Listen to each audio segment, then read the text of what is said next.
دانت پیس کر کہا، لیکن گارڈ نے احتشام رضوی کو فون کھڑکا دیا۔ اس وقت اپنے آفس میں سیکیورٹیز کو الرٹ جاری کر رہا تھا۔ اس نے فون کاٹ دیا، لیکن جب گھنٹی پھر سے بجی تو اس نے دیکھا کہ گھر کے چوکیدار کا فون تھا، لہٰذا اٹھا لیا۔ ہاں بولو، اس نے اجلت بھرے انداز میں مخاطب کیا۔ صاحب، میڈم کہہ رہی ہیں کہ انہیں کالج جانا ہے۔ وہ بولا تو احتشام نے پریشانی سے ماتھے کی انگلیوں سے ماتھے کو دبایا۔ بات کرواؤ میری۔ مہک یقیناً اس سے زج کرنے والی تھی اور اسے سمجھ بھی نہیں سکتا تھا۔ بس بات کریں صاحب جی۔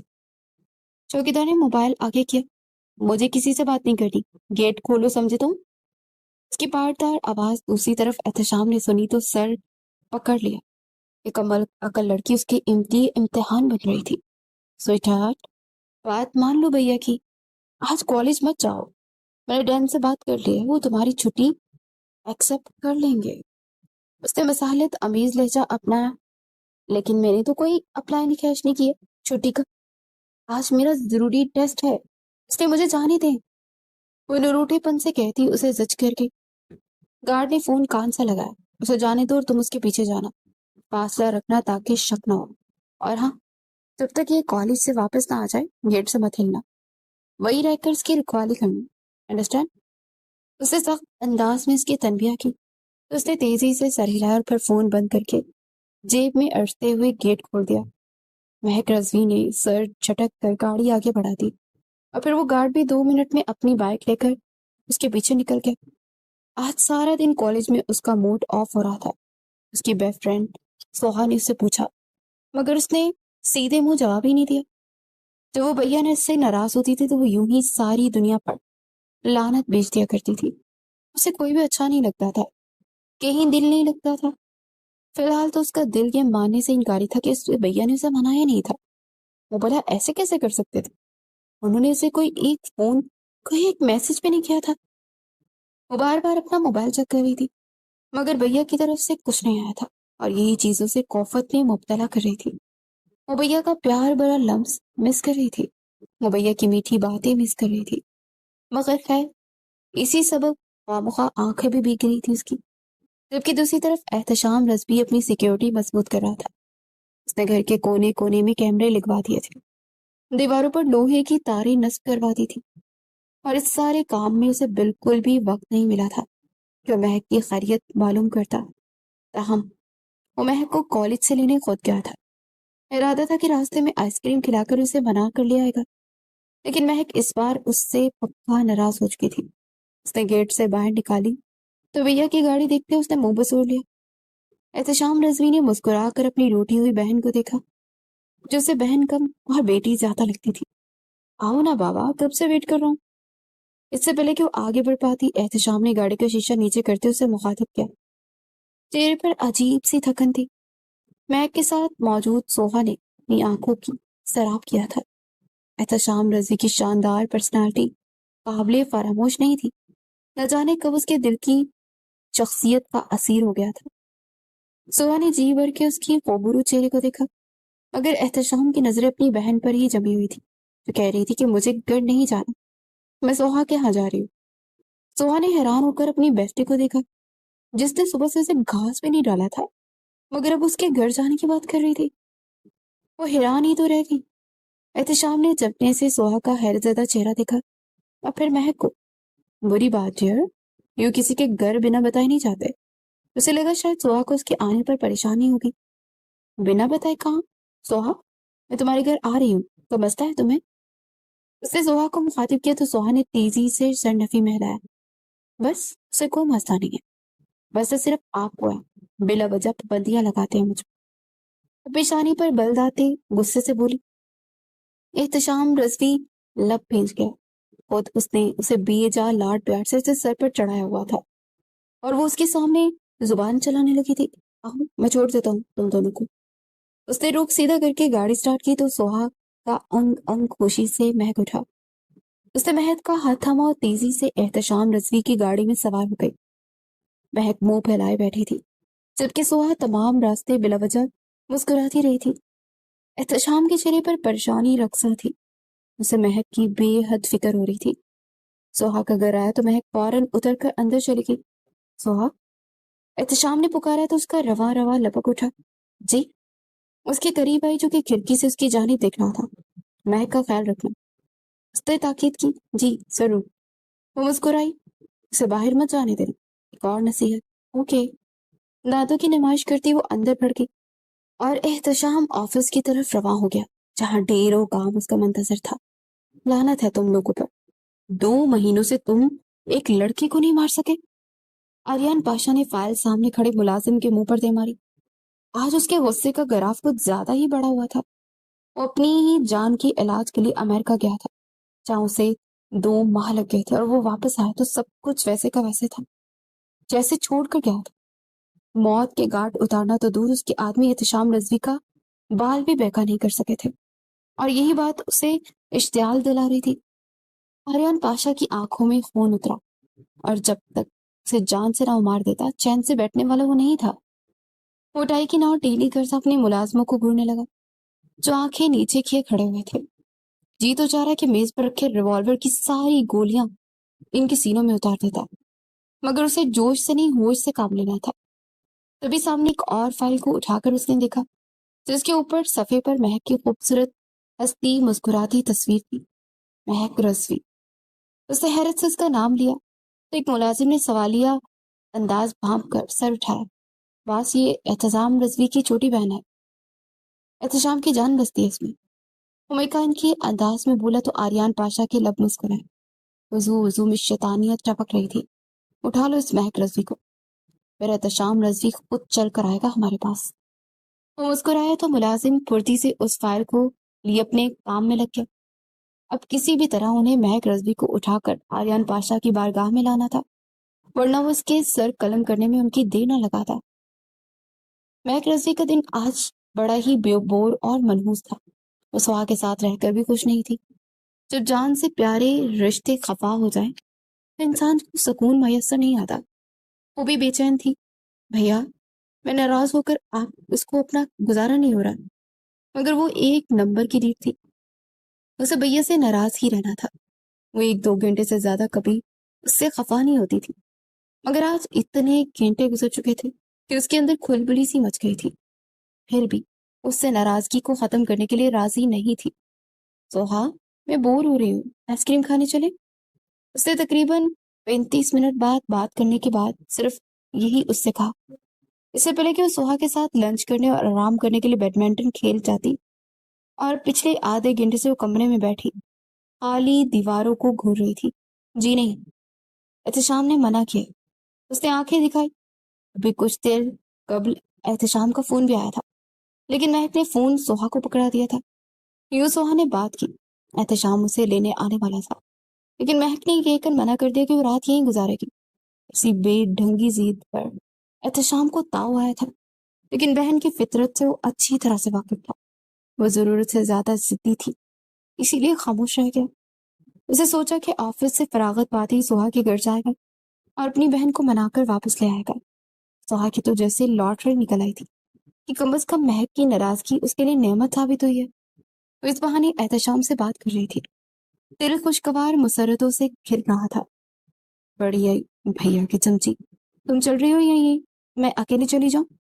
اسے دوست جماعتی استفار کیا تو بوکھلا گئی۔ ارے ارے بات تو سنو۔ سوہا نے اسے جوتے ارستے دیکھا تو بڑبڑا گئی۔ مہک رضوی آج کل زیادہ ہی ضدی اور ہٹ درمی دکھا رہی تھی۔ اگر اس کی غیر موجودگی میں احتشام واپس آ جاتا تو وہ کمرے سے باہر نکلی تو سوہا بھی اس کے پیچھے آئی۔ میں جا رہی ہوں، ابھی کچھ دیر میں واپس آ جاؤں گی، میرے پیچھے مت آنا۔ مہک نے شہادت کی انگلی دکھائی۔ احتشام نے مجھے سختی سے منع کیا کہ تمہیں باہر نہیں جانے دینا۔ وہ گڑبڑائی کہ احتشام نے اپنی آمد کی اطلاع مہک سے مخفی رکھی تھی۔ صرف سوہا کو معلوم تھا کہ وہ آنے والا ہے۔ میرے بھیا ہیں، میں دیکھ لوں گی، تمہیں فکر میں گھلنے کی ضرورت نہیں ہے۔ وہ سرکشی کا مظاہرہ کرتی گھر سے باہر نکل گئی۔ یا اللہ خیر، احتشام کو پتہ نہ چلے ورنہ مصیبت آ جائے گی۔ اس نے دل ہی دل میں دعا مانگی اور واپس کمرے میں چلی گئی۔ سورج اپنی نارنجی کرنیں سمیٹ کر مغرب میں ڈوب ہو رہا تھا۔ شام کے سائے گہرے ہونے لگے۔ مہک رضوی سڑکوں پر پیدل چلتی کراچی کی رنگینیاں دیکھ رہی تھی۔ وہ ہمیشہ بھیا کے ساتھ یا اپنی گاڑی میں یہاں آیا کرتی تھی۔ پیدل چلنے کا اتفاق پہلی بار ہوا تھا۔ اور وہ اس تجربے سے خاصی مطمئن نظر آ رہی تھی۔ ذریعہ آمد و رفت کا شور، بھانت بھانت کی بولیاں اور لوگوں کا ہجوم اسے اچھا لگ رہا تھا، اور سب سے زیادہ بہترین عمل اس کا پیدل چلنا تھا۔ دور ایک ہوٹل سے نکلتے آریان پاشا کے آدمی آپس میں باتیں کر رہے تھے۔ آج تو وہ گویا مرتے مرتے بچے تھے۔ اب بچے 4 گھنٹے سے وہ مہک رضوی کے پیچھے پڑے ہوئے تھے۔ انہیں مہک رضوی کا فون نمبر بھی نکلوانا تھا اور اس کی لاسٹ لوکیشن اس ایریا میں معلوم ہوتی تھی۔ یقیناً وہ اپنی دوست سوہا کے ہاں موجود تھی۔ وہ موقع کی تاڑ میں تھے، جیسے ہی وہ باہر نکلتی اسے اٹھا لیتے۔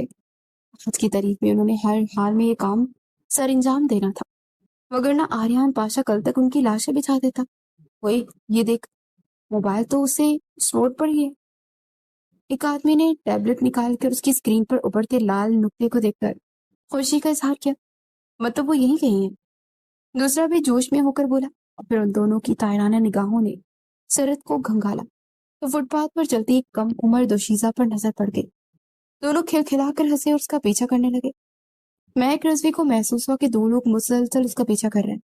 جب اس نے مڑ کر دیکھا تو اسے خوفناک شکلوں والے درندے دیکھ کر اس کا دل خوف سے سکڑنے لگا۔ اسے اب اندازہ ہوا کہ باہر نکل کر اس نے کتنی بڑی غلطی کی ہے۔ وہ یکدم ہی ہراساں ہوتی دوڑنے لگی، جبکہ ان آدمیوں کی چال میں بھی تیزی آ گئی۔ وہ لمبے لمبے ڈاک پڑتے اس سے چند قدم کے فاصلے پر تھے۔ مہک رضوی نے گردن گھمائی اور مزید تیزی سے دوڑنے لگی۔ اندھا دھند بھاگتے اسے سامنے 2 سڑکیں نظر آئی۔ وہ دائیں جانب مڑ گئی، اور یہی غلط راستہ تھا، کیونکہ وہ سڑک بالکل سنسان اور ویران تھی۔ آس پاس دیوکل درخت کسی بھیانک فریب کا منظر پیش کر رہے تھے، اور وہ کوئی اسٹریٹ لائٹ بھی نہیں تھی، صرف اندھیرا تھا اور اس کی دھوکنے کی مادی چلتی سانسیں۔ اتنے میں ان 2 آدمیوں نے اسے جا لیا۔ وہ یکلخت گھبرا کر اپنا آپ چھڑانے لگی کہ دور سے آتی ایک گاڑی نے اس کی توجہ کھینچ لی۔ ہیلپ! وہ چلائی تو دوسرے آدمی نے اس کے منہ پر ہاتھ رکھ دیا، جبکہ پہلا کسی کو فون کر کے گاڑی منگوا رہا تھا۔ اس کا ساتھی شاید یہیں قریب ہی تھا۔ گاڑی کے ہیڈ ٹائرز کی روشنیاں قریب آئی تو مہک رضوی نے مزاحمت تیز کر دی۔ وہ بری طرح سے کندھے جھٹکتی، ہاتھ چلاتی خود کو چھڑوانے کی سعی کر رہی تھی۔ اتنے بھی گاڑی قریب آئی تو ان آدمیوں نے فوراً جیب سے ریوالور نکال کر، آگے کوئی عام شہری ہوگا تو اسے ڈرا دھمکا کر واپس بھیج دیں گے۔ لیکن جب دروازہ کھلا تو آریان پاشا باہر نکلا۔ کیا ہو رہا ہے یہاں؟ اس نے اپنے آدمیوں کو بغور دیکھا، اور پھر اس لڑکی کو جو احتشام رضوی کی بہن تھی۔ ان آدمیوں نے مہک کو چھوڑ دیا، یعنی اس نے آریان پاشا کے انہیں حوالے کر دیا۔ پلیز بچائیں، یہ آدمی مجھے کڈنیپ کر رہے ہیں۔ مہک رضوی آزاد ہوتے روتی اس کے قریب آئی، پھر اس کی اوٹ میں ہو کر اس کا بازو سختی سے تھام گئی۔ آریان پاشا مسکرایا۔ شکار خود جال میں آ کر پھنس گیا تھا۔ کیوں تنگ کر رہے ہو بھائی لڑکی کو؟ آریان پاشا نے عام سے لہجے میں پوچھا، جبکہ ان کے 2 آدمیوں نے سپاٹ نظروں سے اپنے باس کو دیکھا، جس نے خود اس لڑکی کو اٹھانے کے لیے بھیجا تھا۔ جاؤ تم۔ آریان پاشا نے مسکرا کر ہاتھ کے اشارے سے ان دونوں کو چلتا کیا، تو بھی مسکرا کر آگے بڑھ گئے۔ اس کے بازو کو بنچے آنکھیں بند کیے کھڑی تھی، اس لیے اس کے مکروہ چہروں کا تبسم نہ دیکھ سکی۔ چلے گئے ہم لوگ۔ آریان نے رخ موڑتے اپنے کندھے پر اسے لگی اس طنف نازک کو دیکھا، جو کہ اس کے دشمن اول کی بہن تھی، اور وہ یقیناً احتشام رضوی کے کلیجے پر ہاتھ پڑنے والا تھا، اور وہ اپنی بہن کی خاطر اس کے روبرو ہونے سے کترانے والا بھی نہیں تھا۔ اسے زندگی میں پہلی بار اتنی خوشی محسوس ہوئی کہ اسے لفظوں میں ڈالنے سے قاصر تھا۔ مہک رضوی نے جھانک کر دیکھا، وہاں کوئی نہیں تھا، اور پھر اس کے بازو کو چھوڑ دیا۔ ٹھیک ہو؟ Thank you. اس کی جان میں جان آئی۔ چلے آئیں، میں آپ کو چھوڑ دیتا ہوں۔ اس نے فراخ دلی سے آفر کی تو مہک رضوی اس شریف النفس مانتے ہوئے سر اس بات میں ہلا گئی۔ آریان پاشا نے دروازہ کھولا اور ڈری سہمی مہک کو اپنی گاڑی میں بٹھا دیا۔ ڈرائیونگ سیٹ سنبھالتے اس نے کنکھیوں سے اسے دیکھا۔ وہ ٹیشو سے اپنا پسینہ صاف کر رہی تھی۔ اس نے پانی کی بوتل اس کی طرف بڑھائی۔ مہک نے لے کر گھٹاگھٹ سارا پانی پی لیا، اور پھر سکون بڑی سانس خارج کرتے ہوئے نارمل ہو گئی۔ تھینک یو سو مچ۔ کیا آپ مجھے میری فرینڈ کے گھر چھوڑ سکتے ہیں؟ میں یہیں پاس ہی ہوں۔ حالانکہ وہ اندھیرے میں بھاگتے بھاگتے کافی دور نکل آئی تھی۔ ان آدمیوں نے جان بوجھ کر اسے بھاگنے دیا تھا تاکہ وہ ہراساں ہو کر کسی سنسان رستے کی طرف چل پڑے اور ان کا کام آسان ہو جائے۔ جی ضرور، میں چھوڑ دیتا ہوں۔ اسے تابیداری سے ہاتھ اپنے سینے پر رکھا تو مہک مسکرا دی۔ آریان پاشا اسے اچھا لگا تھا، دل نشین نقوش کا مالک اور دل فریب سا مرد۔ اس کے آئیڈیل جیسا تھا. اس کی شخصیت بھیا سے کافی ملتی تھی، اس لیے اسے اس میں دلچسپی ہوئی. ویسے میں بھی آپ کو اغوا کر سکتا ہوں، وہ ان حماق سے ڈرائیو کرتے ہوئے بولا. یوں ہو ہی نہیں سکتا، آپ شکل سے اتنے پیارے ہیں، بالکل میرے بھیا کی طرح، اس لیے گنڈے تو بالکل نہیں لگ رہے. وہ ماتھے پر اس کے کٹے بالوں والی لڑکی معصومیت سے آنکھیں پٹپٹا کر بولی. تو آریان پاشا سن رہا کیا؟ اس لڑکی کے بھائی سے بدلہ لینے کی خاطر اسے کڈنیپ کر رہا تھا، مگر وہ اتنی معصوم تھی کہ اس کا اپنا دل ہی بے ایمان ہو رہا تھا. وہ اپنے کندھے اچکا کر اس کا لمس محسوس کر سکتا تھا. اس نازک تشیزہ کو اپنے گاڑی میں فرنٹ سیٹ پر بڑی بے خوفی سے بیٹھے دیکھ کر ایک لمحے کو اس کا دل دھڑک اٹھا. آپ کو پتا ہے میرے بھیا بہت پیارے ہیں، وہ میری ہر بات مانتے ہیں. نہیں ہر بات نہیں، ہاں کچھ کچھ بات، مطلب کبھی کبھی بہت برے بھی بن جاتے ہیں. وہ مخمسی کا شکار تھی. اسے یاد ہے کہ آج صبح سے اس کا رویہ ناقابل برداشت تھا. وہ ناراض تھی اور احتشام رضوی نے اسے منایا بھی نہیں تھا. لگتا ہے اپنے بھائی سے خفا ہے. ہاں، اس نے انگوٹھے سے داڑھی کھجاتے ہوئے اندازہ لگایا. ہاں نا، بہت زیادہ. وہ باتونی لڑکی اسے یوں باتیں کر رہی تھی جیسے برسوں کی آشنائی ہو. نام کیا ہے آپ کے بھائی کا؟ اس کا ذہن تیزی سے منصوبہ بندی کر رہا تھا. نہ جانے کہ دل نے چاہا کہ اس لڑکی کو رلانا نہیں چاہیے، اس لیے اسے ایسی راہ نکال رہا تھا جس سے اسے اپنے ساتھ بھی لے جائے اور اس کا دل بھی نہ دکھے. احتشام رضوی. اسے بڑے فخر سے اس کا نام لیا تو ارعان پاشا کو لبوں پر زہر خند مسکراہٹ پھیل گئی. ارے وہ تو میرا بہت اچھا دوست ہے، ہم دونوں ایک ہی کالج میں پڑھتے تھے. وہ ایک دم ماتھے پر ہاتھ مارتا جیسے کچھ یاد کرتے ہوئے بولا. واقعی؟ مہک کو حیرانی ہوئی. ہاں نا، ہم ساتھ پڑھتے تھے، کھیلتے تھے، اور پھر میں آسٹریلیا چلا گیا. احتشام سے کبھی ملاقات ہی نہیں ہوئی. وہ خوشگوار حیرت سے گھرتا مصنوعی محبت اسے دکھانے لگا. تو آپ میرے ساتھ چلے نا، میں بھی آپ کو بھیا سے ملواتی ہوں. وہ ایک دم خوش ہوئی، لیکن پھر اس کا جوش جھاگ کے مارے بیٹھ گیا. نہیں بلکہ ایسا کرے. وہ سوچ میں پڑ گئی. آپ مجھے نا اپنے گھر لے جائیں، میں بھیا سے ناراض ہوں نا، اس لیے آپ پلیز مجھے اپنے ساتھ لے جائیں. پھر پتہ ہے کیا ہوگا؟ مجھے ڈھونڈتے ہوئے پریشان ہو گئے اور میں آپ کے گھر رہ کر انہیں خوب تنگ کروں گی. پھر جب بھیا کو آپ کے بارے میں علم ہوگا تو بہت خوش ہو جائیں گے، ہے نا؟ وہ جیسے اپنے پلان پر بلیوں اچھلی تھی. ہاں یقین. وہ مسکرایا کہ اس پاگل لڑکی سے اسے یہی تو امید تھی.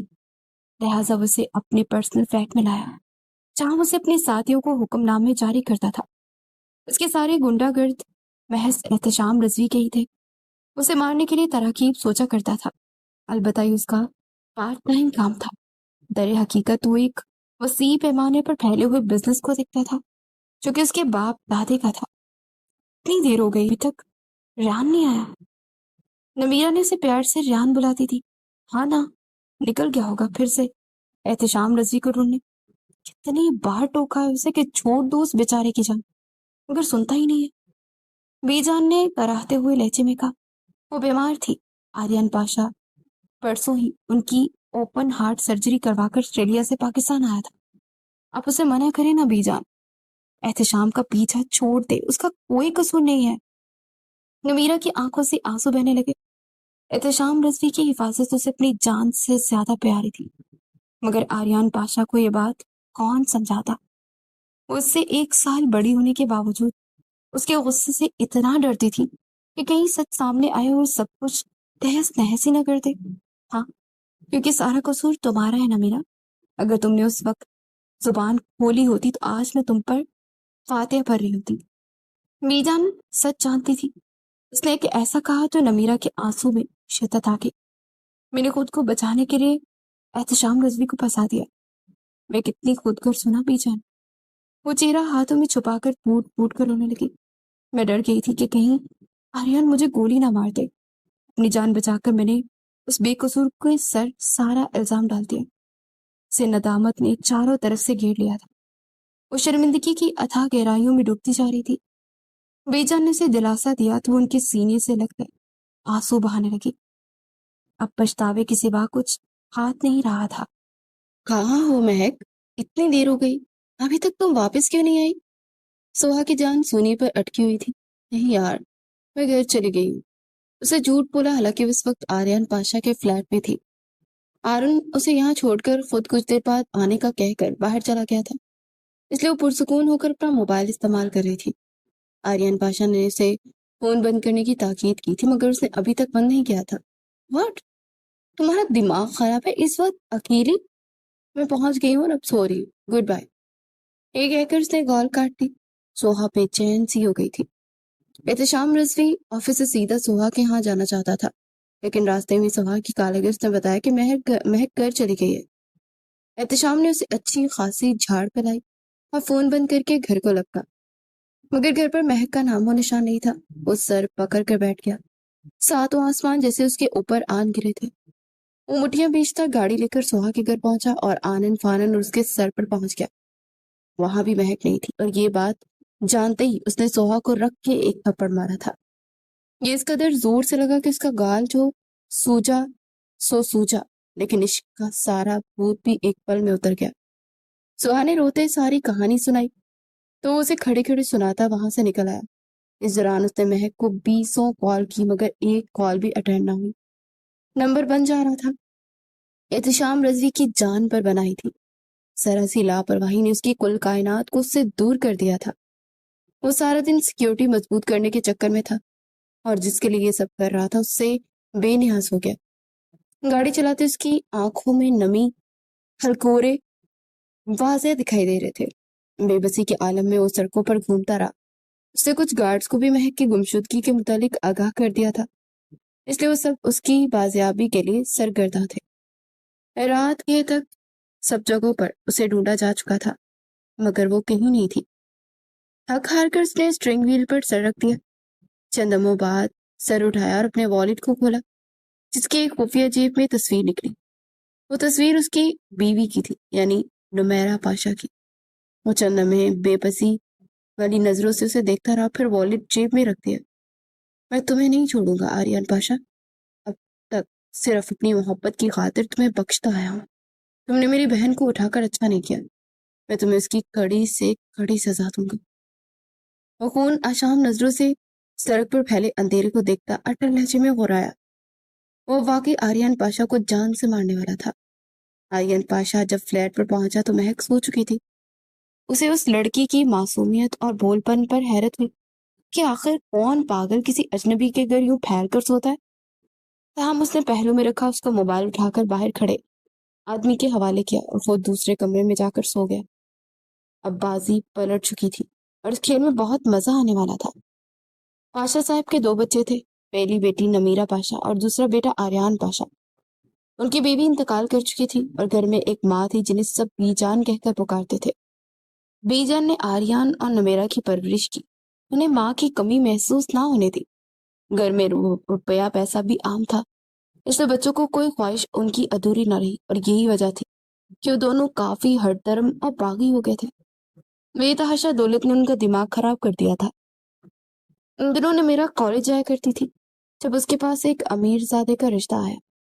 پاشا صاحب کو کوئی اعتراض نہیں تھا، اس لیے انہوں نے ہاں کر دی، لیکن نمیرہ ابھی شادی نہیں کرنا چاہتی تھی۔ اسے کالج کے بعد یونیورسٹی میں داخلہ لینا تھا اور ابھی بہت آگے جانا تھا، لیکن وہ شادی نہیں کرنا چاہتی تھی۔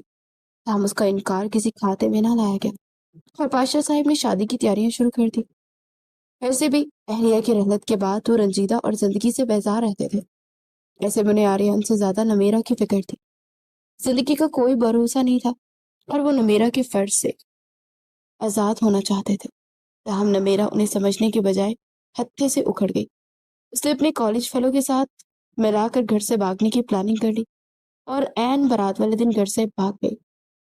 جب وہ اپنے کالج فیلو کے پاس گئی تو اس کی مدد کرنے سے انہوں نے انکار کر دیا۔ اس لڑکی کے گھر والوں نے نمیرہ کو پناہ دینے سے صاف انکار کر دیا۔ نمیرہ پاشا کے ہاتھوں کے طوطے اڑ گئے، سر پر کالا آسمان اور پیروں تلے سخت پتریلی بے رحم زمین۔ ایسے میں وہ تنہا جاتی بھی تو کہاں، کلاس فیلو احتشام رضوی کے پاس گئی جو اپنے گھر سو رہا تھا، اور اسے دیکھ کر وہ گھبرا گیا۔ اس کی مدد کرنے کو تیار تو ہو گیا، مگر اسے اپنے گھر بنا کسی رشتے کے نہیں رکھ سکتا تھا، جبکہ مہک بھی اس کے پاس نہیں تھی۔ وہ بورڈنگ اسکول جاتی تھی، تاہم نمیرہ کو اعتراض نہ ہو اس نے بخوشی احتشام سے نکاح کر لیا۔ اسے اپنے گھر سے ملکہ انیکسی میں لے کر آئی اور اس کے بارے میں مہک کو بھی خبر نہ ہونے دی، کیونکہ وہ بھی 12 سال کی تھی۔ یہ وہ دن تھے جب پاشا صاحب کے آدمی بو کے کتوں کی طرح نمیرہ کی تلاش میں تھے، اور جب انہیں نمیرہ ملی تو اس نے رو رو کر آریان سے کہا کہ احتشام نے اسے اغوا کیا تھا اور اس کام میں اس کی کالج فیلو بھی ساتھ تھی۔ اپنے نکاح کے متعلق اس نے کچھ نہیں کہا تھا۔ آریان پاشا زخمی شیر کی مانند اس پر جھپٹا تھا۔ دونوں گتھم گتھا ہوئے اور احتشام مار کھاتا رہا۔ اسے نمیرہ سے بے وفائی کی امید نہیں تھی، اس نے تو اس کی مدد کی تھی، مگر وہ الٹا اسے ہی پھنسا گئی تھی۔ آریان پاشا نے گولی چلائی جو اس کے بازو میں لگی، وہاں سے فرار ہو گیا۔ نمیر بھائی کے گلے لگ کر خوب روئی۔ در حقیقت تو اسے بھی محبت ہو چکی تھی احتشام رضوی سے۔ دونوں 7 دن ایک ساتھ رہے تھے اور اس دوران احتشام نے نمیرہ کو رنگ ڈھنگ ہی بدل دیے تھے۔ اس پر چاہت کی ان گنت افسانے لکھے تھے۔ ان کی محبت لازوال تھی۔ جب کہ نمیرہ نے اپنی آنکھوں کے سامنے آریان کو دیکھا تو اس نے اپنی جان کے لالے پڑ گئے، اس نے جھوٹ بول دیا۔ البتہ جب آریان نے احتشام پر گولی چلائی تو درد اسے بھی ہوا تھا، جبھی تو دہاڑے مار کر روئی تھی۔ اس کے بعد احتشام نے کبھی نمیرہ سے ملنے کی کوشش نہیں کی۔ نمیرہ نے اسے ڈیروں خط لکھے مگر ایک جواب بھی نہ آیا۔ وہ اپنی بہن کو لے کر اٹلی چلا گیا اور اب سالوں بعد یہاں واپس آیا تھا۔ اپنے بزنس کے جانے مانے برانڈ کے ساتھ اس نے پچھلے چند ماہ پہلے اپنی پہچان بنائی تھی۔ وہ آریان پاشا سے کئی گنا بہترین بزنس مین تھا۔ آریان پاشا اتنا اچھا بزنس مین اس لیے نہیں تھا کیونکہ اس کی ساری توجہ احسان رضوی کی جان مارنے پر لگی تھی۔ وہ مسلسل اس کے قتل کے منصوبہ بندی میں غرق رہتا تھا۔ ایسے میں نمیرہ اسے بتا نہیں پائی کہ احتشام اس کا شوہر تھا، کیونکہ نتیجہ پھر بھی وہی نکلتا۔ بی جان نے بھی نمیرہ کو منع کیا تھا کہ اور آریان کا پاشا کو کچھ نہ بتائے۔